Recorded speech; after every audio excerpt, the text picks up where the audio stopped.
if we could pay attention to people at individual tables in order, we'll have those tables spend a minute or two, not more, explaining how they furthered the work of the graduate student who presented earlier through discussion this afternoon. Olivia, if we could start with your table, please. Okay, great. Hi, everybody. So as a refresher, we were talking about petroculture and the penetration of energy within society. So the sort of talking point questions that we came up with, that Olivia came up with, were in what ways do Canada's energy concerns derive from problems of habit, was the first question addressed. Secondly, how can plays and other art forms contribute to a better future? And thirdly, what do we make of the comment that any documentary about oil has to be a comedy? So addressing that first point, we talked a little about the idea of using green energy and how much it is ingrained as a part of our habit to say that Canada cannot be fully green. And I talked specifically, coming from my background in Hispanic studies, of the case of Costa Rica going 100% green energy, and this was widely publicized. And the first comments that you see on Facebook or amongst my friends were things like, well, Costa Rica is a small country, which is factually inaccurate, and that, well, it wouldn't work in Canada because this is the first response that you're seeing from people when this comes out, that, well, we can't do that here. And to what extent is that habit? Then, more recently, there was a publication indicating that Spain, large first world country, part of Europe, has gone 47% green energy. And it's just, again, there's immediate backlash. And how much is this a simple habit rather than an actual addressing of the possibilities, the actual challenges to it? And these things become a habit rather than something that is open to discussion. So challenging habits was something that we thought is something that's really important. Sort of not just saying that, well, this is this way, but questioning within our culture, why does the culture say that things are this way? Challenging the dominant paradigms with regards to green energy is a good example. And then we were discussing also the use of humor, and we have to sort of question the milieu that these debates are happening in films. When we look at these documentaries that are using humor, why are they using humor? Is it a technique to distance themselves from a serious argument? Is it something about having mass appeal? And we talked about the extent to which a lot of these documentaries are now appearing in wide forums like Netflix, and the accessibility of these documentaries, Netflix, YouTube, you can find them very easily. And if they're out there, why does change not happen, was sort of the direction that we were going in. And we talked about the idea of precariousness. And for the discussion of one of the films, the students were reading an article that described this idea of dominant affect within a culture, and the pre-war period being a period where the dominant affect was one of misery of the working class. Post-war, we saw the discussion of boredom and the idea of having to alleviate boredom. And they then posited that our current situation is one of anxiety. But we have to be able to question that. Why is it a period now of anxiety? Is it because we have more things to be anxious about, or is it because it's become such a media sensation, this idea of anxiety you should worry about? And it was something that entered into a lot of discussions here, is the idea that we're addressing so many questions as, a controversy or something to worry about, rather than entering into a public debate and asking about how we can address it. We simply say, bah, climate change. So we were looking at the gap of the idea of articulating an issue to actually taking action on an issue. It's things like green energy. We even discussed a recent article that was challenging the idea of that women over age 35 have a significant drop in fertility. There was a recent article that came out in Huffington Post that basically said this is all hokum. It's not based on good science. It's based on studies of women's fertility from 1680 to 1890, I believe. So even in terms of these constructions that we have that are supposedly based on science, we have to be able to question them. We have to learn to go beyond what the media is selling us, what the media is telling us about our culture, to actually go back to the culture itself to some extent. That was an amazing sum up. Thank you very much. If someone has a burning comment that they wish to add, we have time for maybe one, but otherwise we should then move on to the next table. And to be fair, that was an amazing summary, so you really need to have a... All right, let's move on. Blair, who's the reporter from your table? Great, if you could let us know. Hi. So this table discussed law and religion. Blair's very interesting question.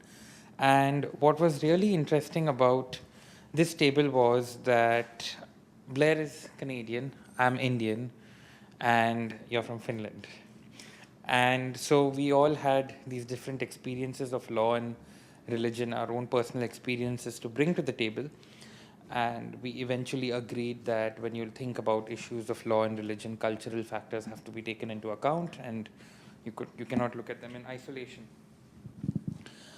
The question which Blair put to us, which he said was one of the main focuses of his thesis, and which I at least, and I think both of us find pretty challenging in trying to think about, is how would you conceptualize and understand the relationship between law and religion in a place, and how would that be beneficial to rethinking certain conflicts specific to that place?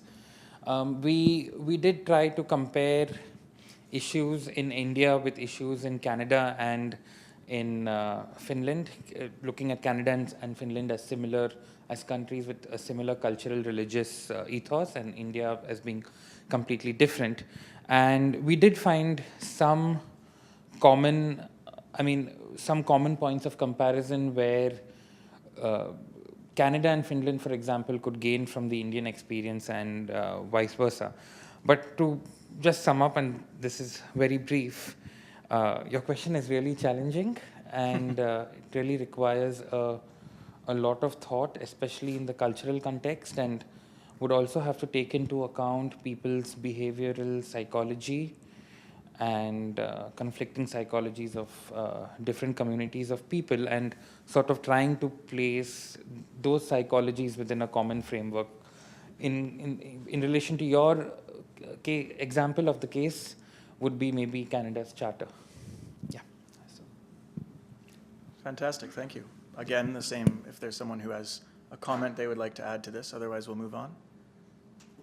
And I'm going to stop asking, so if you really have a comment, you need to raise your hand and aggressively say so after the next table talks. Amy, could you get the reporter from your table to... Thank you.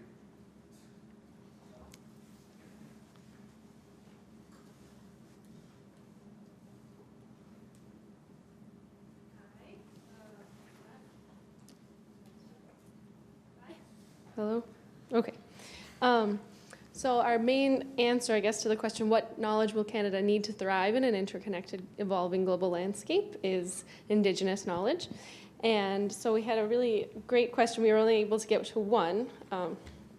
But Indigenous peoples are more actively taking part in discussions in global forums, such as Indigenous Peoples Global Summit on Climate Change.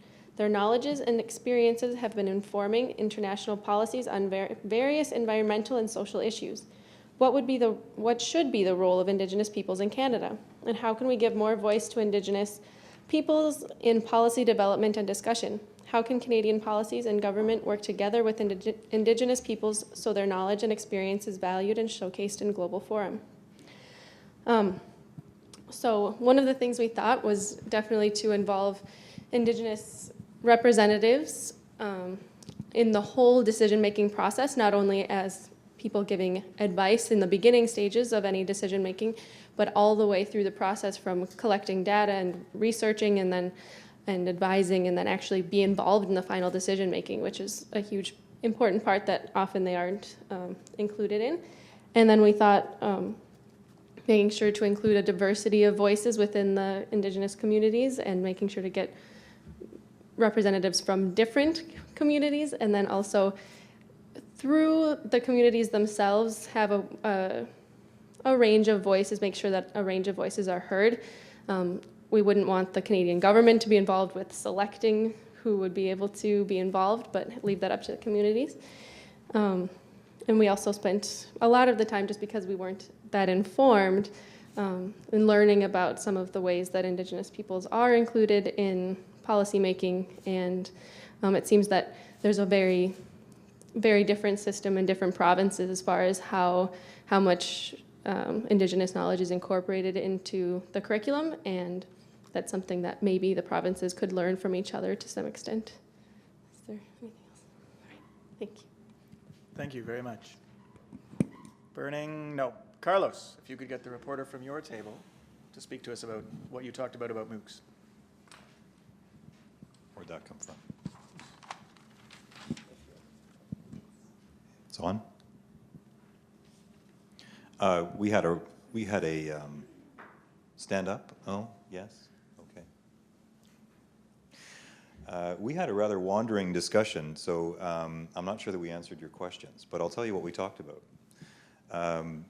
We first started speaking about the history of MOOCs here at McGill, and the first course being more content-driven, a traditional packaged course where you have content and a series of multiple choice tests. It was a nutrition course, Carlos, if I'm right?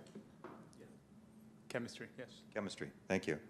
To the course to the MOOC that Carlos is working on now with your team, I imagine, you're not doing this all alone, which is a much more constructivist approach where there is no formal curriculum, where there is no sort of prepackaged content, but where the participants are being facilitated to achieve their own goals in a very action-oriented approach to learning.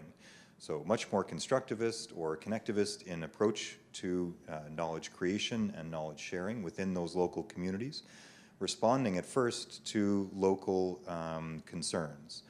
From the first iteration of this course, Carlos's team has created a group of potential mentors or instructional coaches who could then be involved in future iterations of the course. So that rather than having one voice as a teacher, we now destabilize that power dynamic and have multiple leaders within the online space who can facilitate and respond better to the individual community needs. So I think what interested me in Carlos's presentation was the redefinition of the learning coming from pedagogical sciences. What do we mean to learn something? What does it mean to learn? And how does the pedagogical practice shift when we move into an online space? So how do we redefine what a course is, and how do we redefine what it means to learn something when we move into an online space? In terms of research and in terms of McGill's role in this. So in terms of research, how do we gather data from these MOOC experiences in ways that move beyond traditional learning analytics? So how do we move beyond attendance, clicks, completion rates by statistical information to get deeper into some of the richer qualitative data when you're dealing with a massive course where you may have thousands of users? How do you mine that kind of participation for useful data when you're participating in a research project? How do you then represent that knowledge when you're reporting back to your funding agencies in terms of the community impact? If one of the things that we're challenged to do by our funding agencies is to say how we are having an impact on the community, how do you do that? How do you gather that data when you have inconsistent attendance potentially, or when you have inconsistent completion rates in a MOOC? So real challenges in gathering data and in showing what the impact of the work has been in working with MOOCs, but also I think great potential to be able to respond to specific needs within communities to real world problems. And I really like that idea of bringing together theory and action in that sort of praxis, that space of praxis. It's fascinating. Sorry, I'm going to look back here at our scribe's notes, who's done a fascinating job, which I haven't had a chance to read. Put on the spot. Group members, do you want to share the mic here? Did I get down the list? Did I do it? Okay. Join me in thanking Tom. Thank you. May I ask a question? A burning question A burning has arrived. question.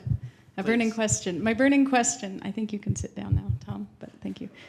No, it's not for you. It's for your table. And I'm just curious to know whether part of your conversation was about the assessment and evaluation of learning in MOOCs. I don't know enough about MOOCs to know how that enters into the conversations, into the design, into the thinking about learning, redefining, re-understanding how we think about learning. A part of learning is, of course, the evaluation assessment of learning. And so how do you manage that in a MOOC?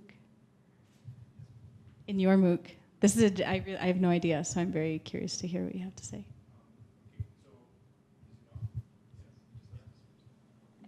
Stand up, please. So one of the first things that we decided as a team was not to have tests or grades, Okay. because it was contrary to the philosophy that we wanted to do. So, is it good? It's closer.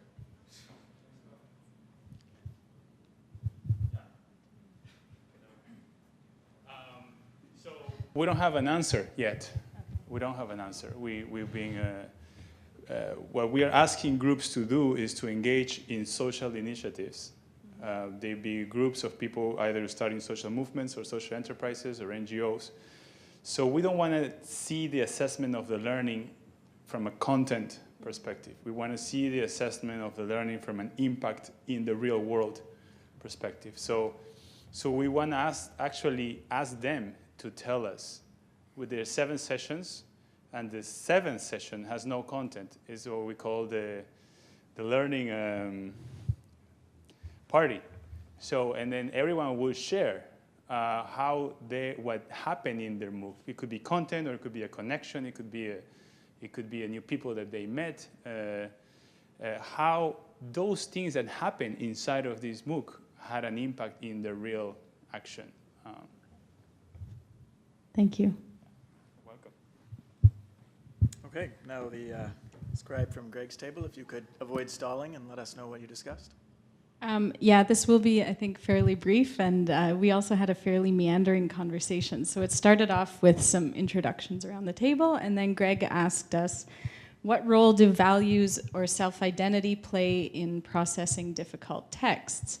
And instead of answering that question, we started talking about how readers engage with texts, and what is a text, and what's the transaction between texts and readers, and what do you bring to the moment of engaging with a text?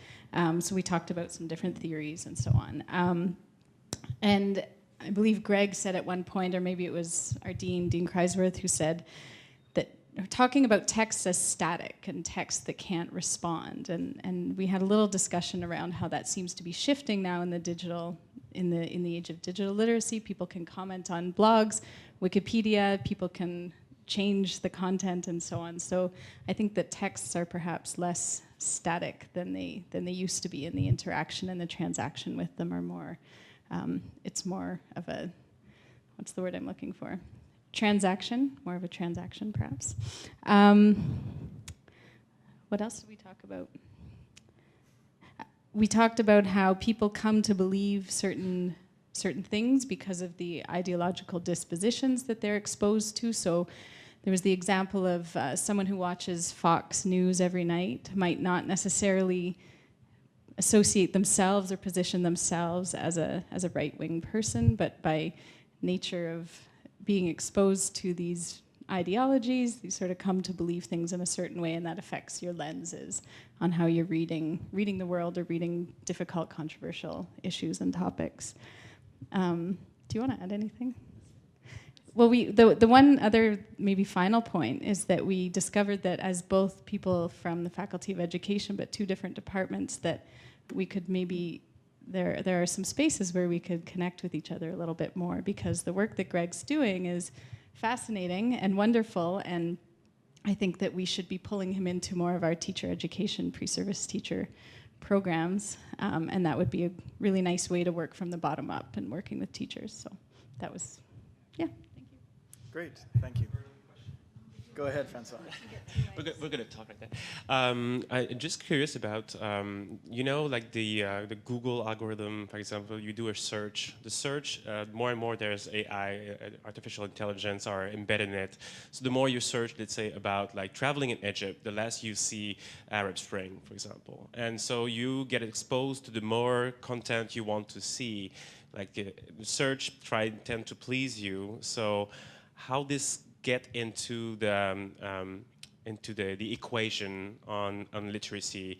Is that a problem, or is that actually there's a way to configure that a better way to make better searches, or is it then a tool or danger on that? No, I think that's a really interesting question. I've been told that the Google algorithms like optimizes search results for you.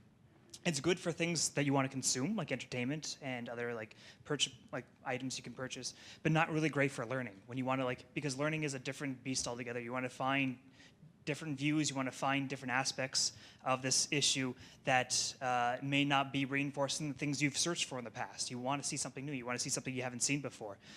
So I would probably distinguish between those two things. It's good for when you want to consume something, and something that's entertainment based, maybe less good if you want to learn something. But I say that I would think that with a sufficiently motivated person, they could find what they're looking for, and they can come around, their algorithms are not strong enough to stop that from happening unless there's some kind of censorship going on. So I would say that with sufficient motivation, they could probably get around that.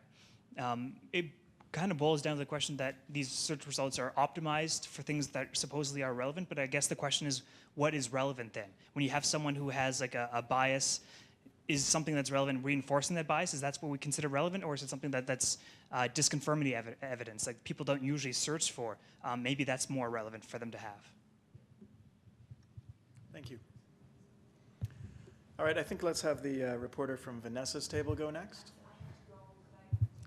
Twice today, she's jumped in like that. Go ahead, of course. Hi, so as I mentioned, I do have to go, so I will keep this brief as possible.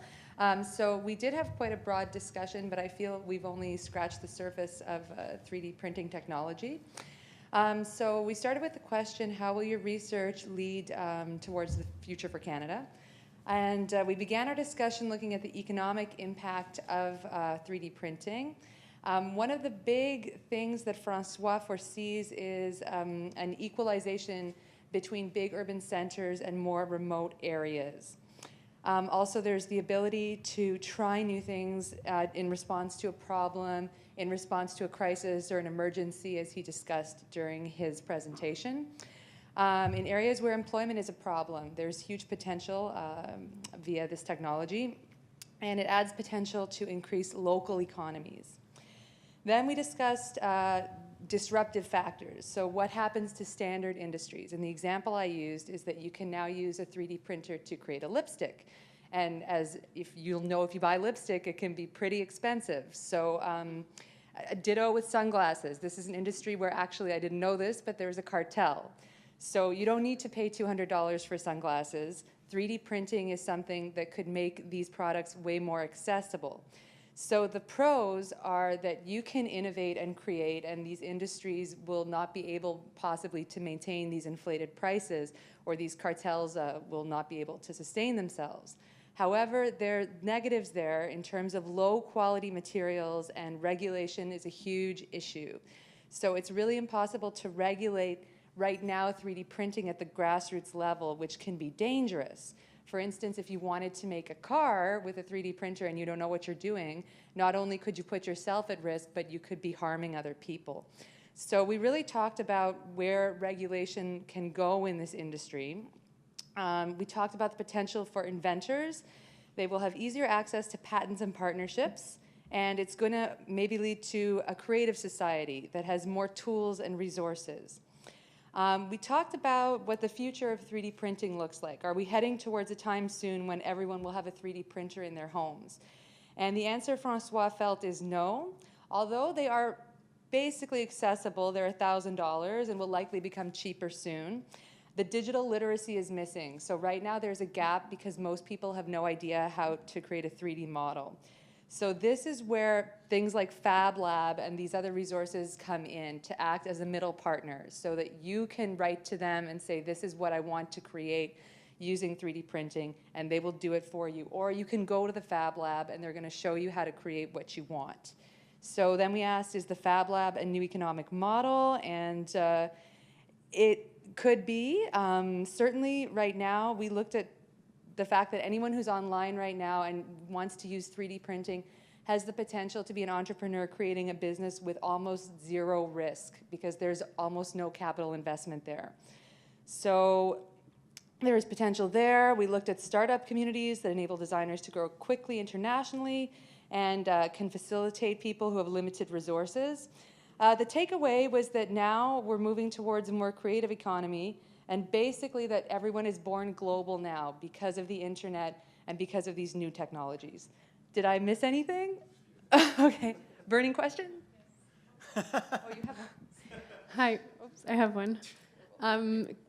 Question about potential loss of knowledge, because I liked how optimistic your talk was. But I'm wondering if it's true that not everybody is going to own a 3D printer, then does that become a political issue? Are we going to send a printer to this emerging economy to give them houses in times of crisis? Are we going to not send them? And if we do send them that for 10 years, then 10 years from now, knowledge about how to build those kind of emergency houses perhaps is not going to be there anymore. So does that come in your does that come back in your research? Thanks. Well, it's actually an interesting topic that when the first Fab Lab was founded by Neil Gershenfield, and he was at the head of the MIT Center for Bits and Atoms, and he wanted to build something that will actually be grassroots, that was be led by a community. And his better success was the Fab Lab in Kenya. What he wanted to do was not to empower rich, techie kids. It was basically to say, well, we're going to go and show that it's scalable. We can go in a different community and show that this technology is not that difficult. And that's why I say it's disruptive. It's getting easier to use and cheaper to have. So with like $5,000, you can build a whole lab in Nairobi, and suddenly you have people coming in. If you have people that are engaged in a community, they will learn very fast, and they can use, and suddenly that example in 2005 was revealing that, yes, this model is working. And yes, we can empower other communities. But yes, there's a digital division. If you don't have the tools, well, you're really set apart. And if things are going more and more with this technology always have the two sides. So I think with the Fab Lab, there's an interesting model now. We have to culturally, it has to be more culturally embedded in where we're imposing a technology, because I think I'm a bit positivist in terms of technology, and you're right, there's always the downside of it. But I think the dialogue with the community is very important as the first thing. What do you want to build? You need the well, you need parts for that. We can do that. 3D printer now can self-reproduce themselves. You can print a 3D printer, so you can start to build a factory. And there's well, not all the parts, but like now it's a 60, I think they have 63% of the parts are 3D printed. So yes, you need to have like the plastic coming in, but what if you can print with sand and you're printing somewhere in Mali? What if you're able to, because you have this discussion, it's really local at one point, but you have global resources. So I think that this local and global has to be sized in a way that it will empower people instead of marginalize them. Thank you. All right, one last reporter from Vanessa's table. All right, so I'll try to be brief because we're over time. I'm sorry. So the first thing we talked about is how unfortunate it is that important contributions of marginalized groups, such as Black jazz women in Montreal, in the case of Vanessa's research, how unfortunate it is that these contributions are not really being recognized in many official historical narratives. So really in the future, we need to be thinking about how we can reconsider these narratives and be rewriting them so that we acknowledge these important contributions. And we should be using the arts, the humanities, and the social sciences as a way of recognizing and celebrating our differences rather than minimizing them. And by doing this, hopefully in the future, it will be harder to marginalize groups. So that's a very brief summary of all the things we talked about. Any burning questions? All right then. So to wrap up today, Allison, when she was organizing, asked me if I would listen to all of the events today and then summarize them, which, as I thought about it as I walked out of the room, was really a daunting task after that meeting. And as I thought about it through the day today, it actually became clearer to me at every single one of these tables, each of your presentations involved a demonstration that you were creating valuable knowledge. And then the discussions that happened at the tables and then the results we've heard from those discussions lean heavily towards the fact that we're looking at good ways to disseminate this knowledge. We have excellent pieces of knowledge that we can learn, whether they be about information about energy, information about religious or Aboriginal learning, information about historical information, MOOCs as a way to disseminate information, getting information in digital literacy online or through 3D printing. All of these things are information that we're looking at. And we realistically, in order to help Canada thrive in a way that we're looking for, we need to make sure that we can educate Canadians as well as we can. I don't know that I agree with Will Straw about how many PhDs should be accepted into a department, but definitely providing as much education to Canadians as we can. And if they cannot be fully educated on each of these subjects, then we at least need to provide them with the tools to critically determine or obtain a new knowledge at a time when they need to, so that then all of this knowledge that we are accumulating and working now at accumulating and will continue to accumulate can be accessed in a discernible and an intelligent and an analytical way by the Canadians who are going to use it, and by other people in the world who will then see it as valuable knowledge coming out of Canada. Anyways, I would like to close this conference by thanking all of the people who've been involved.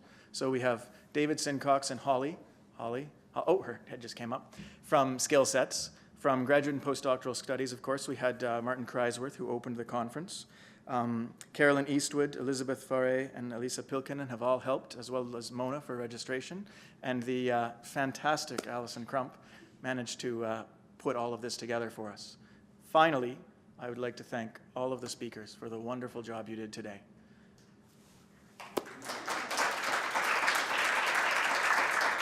So,